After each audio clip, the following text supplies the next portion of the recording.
Magandang araw po sa inyong lahat mga kakaalaman na hinog. Ngayong araw ay tatalakayin natin ang isang karaniwang gawain sa araw-araw na may hindi karaniwang panganib, lalo na sa ating mga senior citizens, hypertensive at mga may iniindang karamdaman. Oo, ito ay tungkol sa pagligo. Tila simpleng gawain, pero kung may maling nakasanayan bago maligo, maaari itong maging sanhi ng pagkahilo, stroke, at maging biglaang kamatayan. Marami na pong naitalang kaso sa mga ospital, mga pasyente na galing sa banyo, inatake, naaksidente o nawala ng malay. At sa maraming pagkakataon, ito po ay nangyari dahil sa maling gawi bago maligo. Kaya pakiusap, pakinggan niyo ang mga payo at babala. Dahil ang huli sa ating listahan, karaniwang ginagawa ng halos lahat ng Pinoy, pero ito ang madalas na dahilan ng trahedya. Pangunang babala, pag-inom ng malamig na tubig bago maligo. Para sa maraming Pilipino, lalo na kung tag-init, ang pag-inom ng malamig na tubig bago maligo ay tila nakakabuhay. Pero ayon sa pag-aaral ng mga cardiovascular experts, ang malamig na tubig ay nagdudulot ng mabilis na constriction ng blood vessels. Kapag sinabayan ito ng malamig na shower, maaaring biglang bumagsak ang presyon ng dugo at magdulot ng pagkahimatay. Ayon sa Cleveland Clinic, ang lamig ay nagpapababa ng blood pressure at pwedeng mag-trigger ng reflex bradycardia, isang biglaang pagbagal ng tibok ng puso. Ang aking payo, kung uinom ng tubig bago maligo, siguraduhin na ito ay room temperature o maligamgam. Iwasan ng yelo, lalo na kung ikaw ay may high blood o heart condition. At kung malamig ang panahon, mas mainam na huwag munang uminom ng kahit anong malamig bago ka maligo. Pangalawa, kumain ng mabigat bago maligo. Marami sa atin ang sanay na maligo pagkatapos ng almusal. Pero alam nyo ba na habang tayo ay nagdi-digest ng pagkain, kailangan ng katawan ng sapat na dugo sa tiyan at bituka. Kapag tayo'y naligo, ang dugo ay napipilitang pumunta sa balat para mag-regulate ng temperature. Kaya nagkukulang ang supply ng dugo sa tiyan. Ang resultang ito ay maaring magdulot ng pananakit ng tiyan, pagsusuka, hirap sa paghinga. Minsan, maaring mag-lead sa fainting, lalo na sa mga matatanda. Ayon sa mga gastroenterologists sa Mayo Clinic, ang post-meal bathing ay maaaring mag-trigger ng indigestion at discomfort.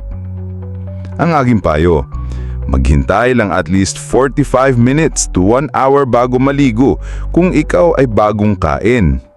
Mas ligtas kung naligo ka bago kumain, lalo na kung agahan. Laging isaalang-alang ang oras at pakiramdam ng tiyan. Pangatlo, bigla ang pagsawsaw sa malamig na tubig. Ito po ang isa sa pinakadelikadong ginagawa ng maraming Pinoy. Galing sa initan o galing sa paglalakad, bigla ang lulusong sa malamig na tubig. Ang biglaang pagbabago ng temperatura ay nagbibigay ng stress sa puso at utak, lalo na kung mataas ang blood pressure.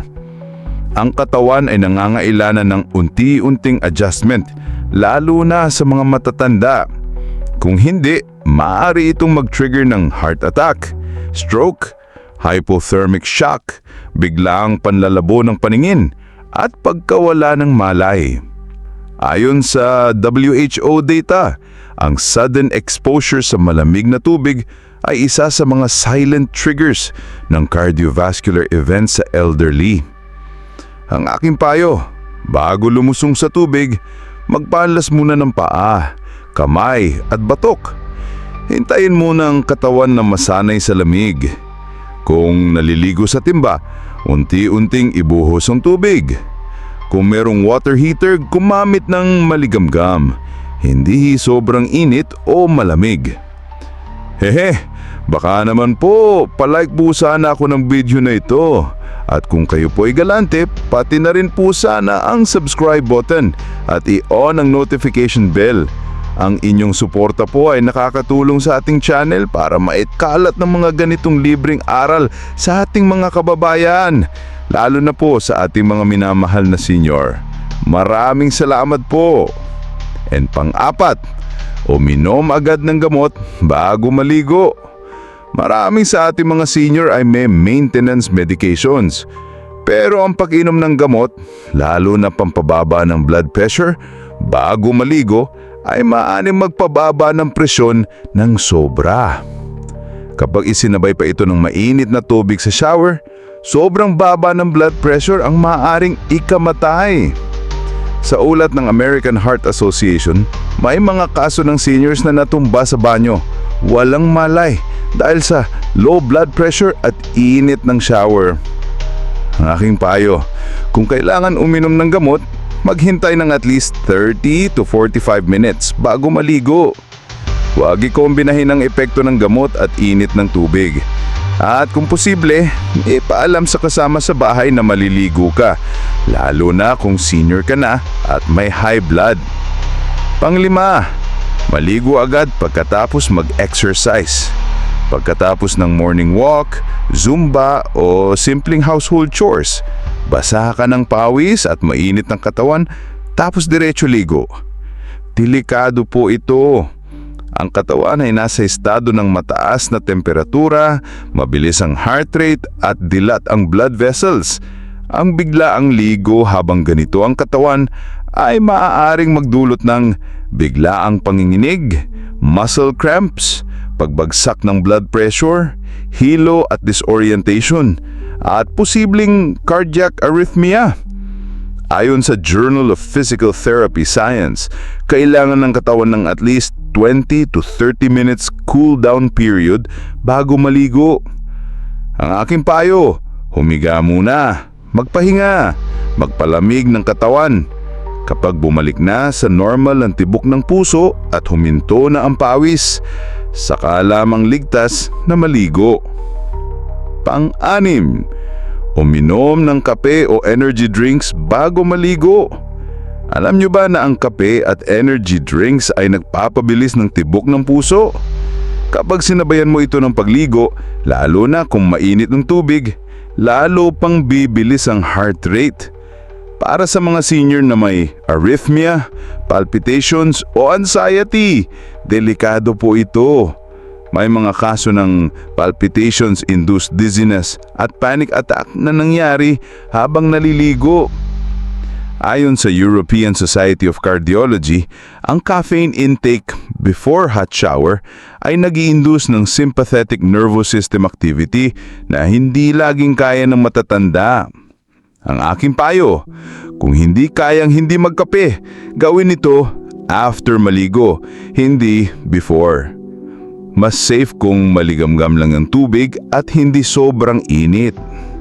At ang pinakamapanganib, maligo agad galing sa init ng araw o matinding pawis. Ito po ang pinakamadalas at pinakamapanganib. Galing sa labas, tirik ang araw, pagtakang pawis, tapos papasok ka sa malamig na banyo at maliligo agad. Ito ang eksaktong senaryo ng ilang biglaang pag-atake ng puso sa matatanda. Ang katawan ay overheated, tapos biglaang malamig ang environment, nagkakaroon ng thermal shock, lalo na kung may hypertension, diabetes o heart condition. Ito ay pwedeng ikamatay. Ayon sa datos ng DOH at PhilHeart Association, ito sa mga pinaka-underreported triggers ng cardiac episodes. Ang aking payo, pagkarating sa bahay, magpahinga muna sa bentiladong lugar. Magtanggal ng pawis, uminom ng tubig at hayaang buminik ang katawan sa normal na temperature. Pagkalipas ng 30 to 40 minutes, saka lamang ligtas na maligo. Mga kakaalaman na hinog, tandaan po natin, ang kalinisan ay mahalaga, pero mas mahalaga ang kaligtasan. Hindi po natin sinasabing huwag maligo, kundi maligo ng tama, sa tamang oras at may tamang paghahanda. Ang banyo ay dapat lugar ng ginahawa, hindi panganib. Kaya kung senior ka man, may iniindang sakit, o may mahal sa buhay na nakatanda, ipaalam ang mga aral na ito. Isang simpleng pag-iingat lamang po, pero maaring makasalba ng buhay. At ito po ang kaalaman na hinog na laging nagpapaalala. Stay healthy, stay informed, at stay ligtas sa bawat araw. Muli, maraming salamat po at God bless!